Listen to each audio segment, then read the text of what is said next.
नमस्कार, जय हिंद साथियों। स्वागत है आप सभी का आपके अपने यूट्यूब चैनल अमन स्टडी पॉइंट में। साथियों, यूपी टेट के प्रैक्टिस सेट में आज हिंदी के प्रश्नों को देखेंगे। तो चलिए शुरू करते हैं वीडियो को और वीडियो में पूरे अंत तक बने रहिएगा। तो साथियों, प्रश्न है आप सभी के स्क्रीन पर। यहाँ पर निम्नलिखित काव्यांश को पढ़कर नीचे दिए गए सबसे उचित विकल्प वाले उत्तर को चुनना है। तो आप देखेंगे यहाँ पर जो गद्यांश है, गरजते घन घनन घन घन, नाचता है मोर सामन, ऐसी पड़ी झरझर पझड़ी, भीगा बदन बेसुध है मन, आज वर्षा अजब आई, बह रही है मस्त पुरवाई, नदी है द्वार तक आई, मेघों से लिपट कर सो गया सूरज, ले रहे हैं खेत अंगड़ाई, आज वर्षा गजब आई। तो इस पे आधारित प्रश्न है आप सभी के स्क्रीन पर। बेसुध है मन कहकर कवि बताना चाहता है कि मन क्या है। तो ऑप्शन है आप सभी के स्क्रीन पर और इस प्रश्न का सही जवाब होगा, इसका वाक्यांश के अनुसार बेसुध है मन अर्थात मन क्या हो गया है, मस्त हो जाना। ऑप्शन डी इस प्रश्न का सही जवाब होगा। चलेंगे अगले प्रश्न की ओर। खेत अंगड़ाइया ले रहे हैं क्योंकि।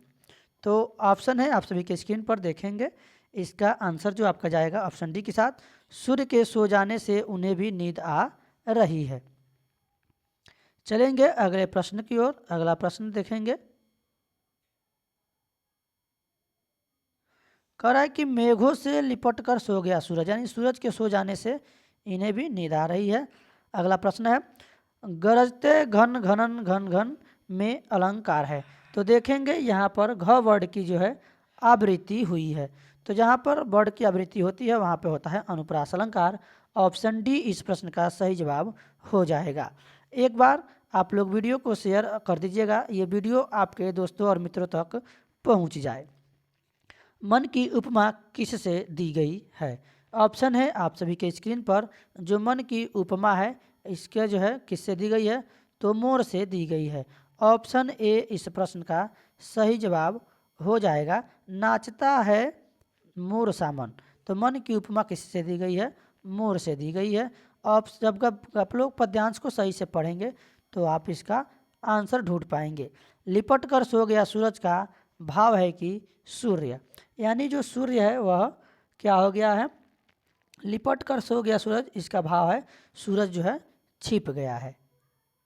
ऑप्शन बी इस प्रश्न का सही जवाब होगा। चलेंगे अगले प्रश्न की ओर। पूर्वाई से आशय है। देखेंगे प्रश्न है और ऑप्शन आप सभी के स्क्रीन पर है। तो पूर्वाई से यहाँ पर क्या आशय है। ऑप्शन यहाँ पर सी सही होगा, पूरब से आने वाली वायु। जैसे पछुआ कहते हैं तो पश्चिम से आने वाली हवाएं पछुआ हवाएं।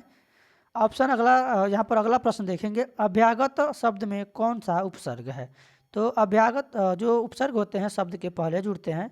तो अभ्यागत का जब हम देखेंगे तो अभिधन आगत, जो इसका मूल शब्द है आगत है और इसमें उपसर्ग लगा है अभी। तो यहाँ पर जो है ऑप्शन सी सही हो जाएगा। चलेंगे अगले प्रश्न की ओर। रमणीय, रमणीय में कौन सा प्रत्यय है।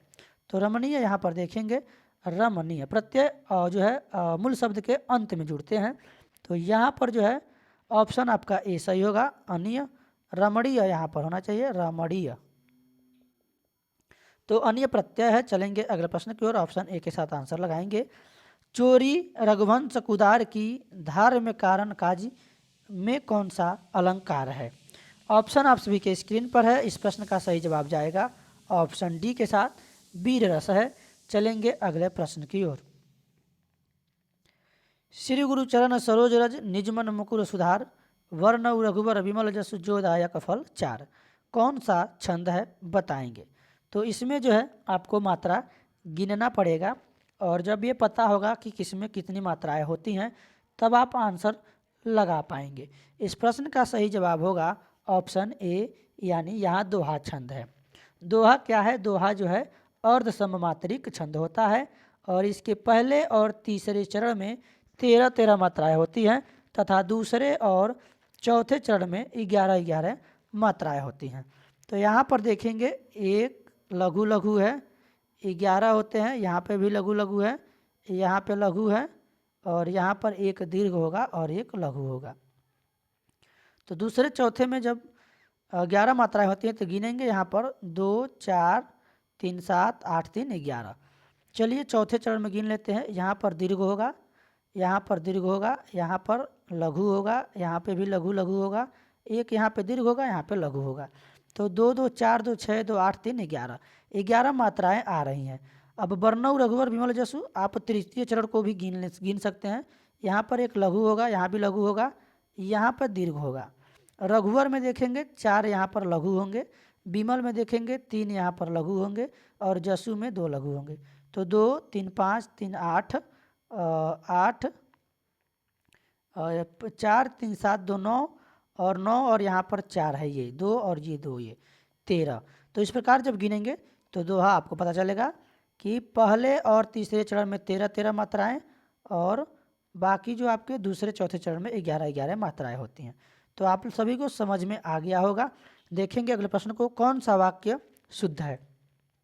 ऑप्शन है आप सभी की स्क्रीन पर, इसमें जो है वाक्य शुद्ध होगा मोहन और गीता गा रहे हैं। मोहन और गीता गा रही हैं नहीं होगा, 2 लोग हैं तो बहुवचन है, तो रहे हैं होगा।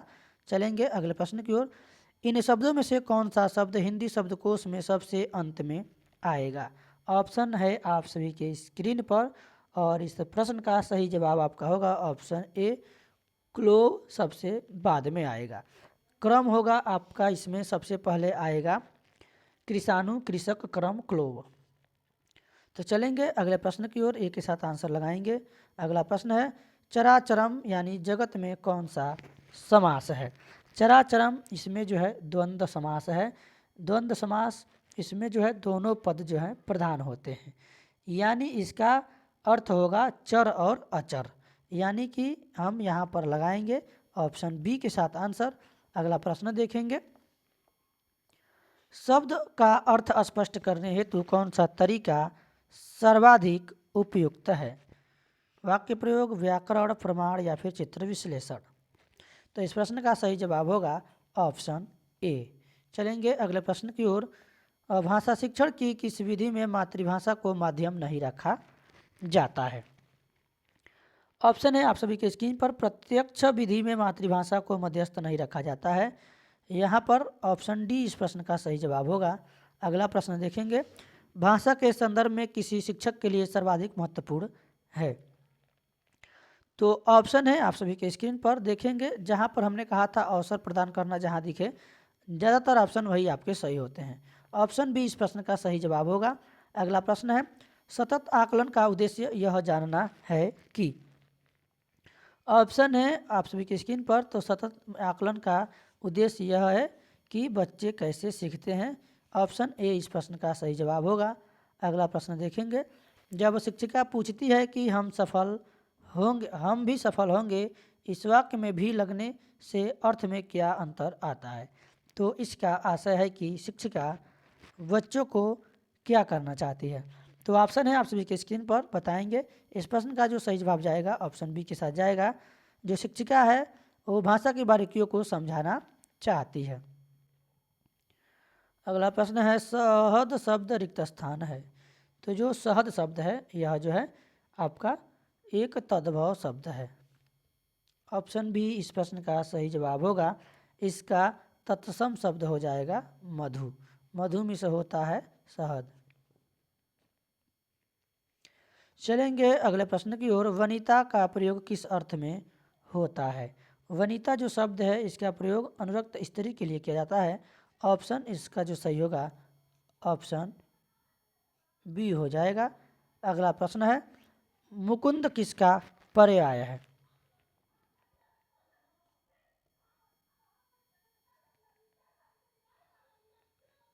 तो मुकुंद शब्द का जो पर्याय यहाँ पर देखेंगे विष्णु हो जाएगा। ऑप्शन ए के साथ आंसर लगाएंगे। चलेंगे अगले प्रश्न की ओर। काहे री नलिनी तू कुमिलानी, तेरे ही नाली सरोवर पानी। इसके पंक्तियों के रचनाकार कौन है। ऑप्शन है आप सभी के स्क्रीन पर, और इसका जो सही जवाब जाएगा आपका ऑप्शन सी के साथ जाएगा। तो इसके रचनाकार कौन है, कबीर जी हैं।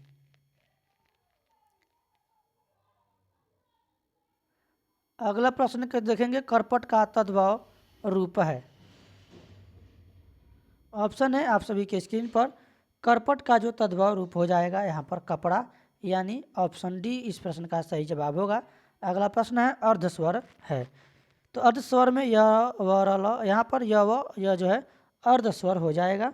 यहाँ पर ऑप्शन ए के साथ आंसर लगाएंगे।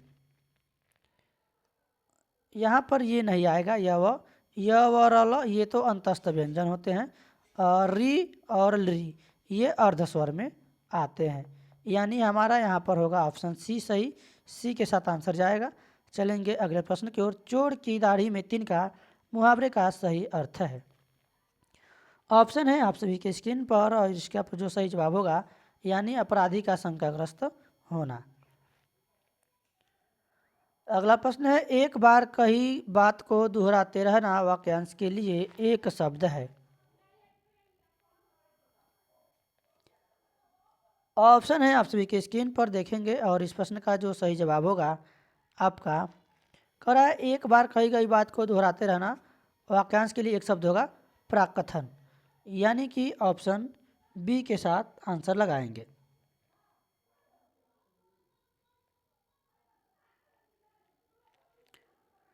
यहाँ पर होना चाहिए आपका बी सही होगा। चलेंगे अगले प्रश्न की ओर। बुद्धिहीन शब्द व्याकरण की दृष्टि से किस संवर्ग में है। ऑप्शन देखेंगे बुद्धिहीन शब्द का व्याकरण की दृष्टि से किस में है, संज्ञा, सर्वनाम, विशेषण या फिर क्रिया। तो यह जो है बुद्धिहीन जो है यह विशेषण के संवर्ग में है। ऑप्शन सी इस प्रश्न का जो है सही जवाब होगा। छत से ईंट गिरी वाक्य में कौन सा कारक है। तो कर्ता ने कर्म को कर्ण से संप्रदान के लिए अपादान से, जो पंचमी विभक्ति होती है अपादान, उसमें से कारक आता है। तो छत कहाँ से, ईंट कहाँ से गिरी, छत से, तो से यानी अपादान इसमें अलगाव होता है। तो यहाँ पर ए ऑप्शन इस प्रश्न का सही जवाब होगा। चलेंगे अगले प्रश्न की ओर। मोहर्मी का संधि विच्छेद है। ऑप्शन है आप सभी के स्क्रीन पर देखेंगे मोहर्मी।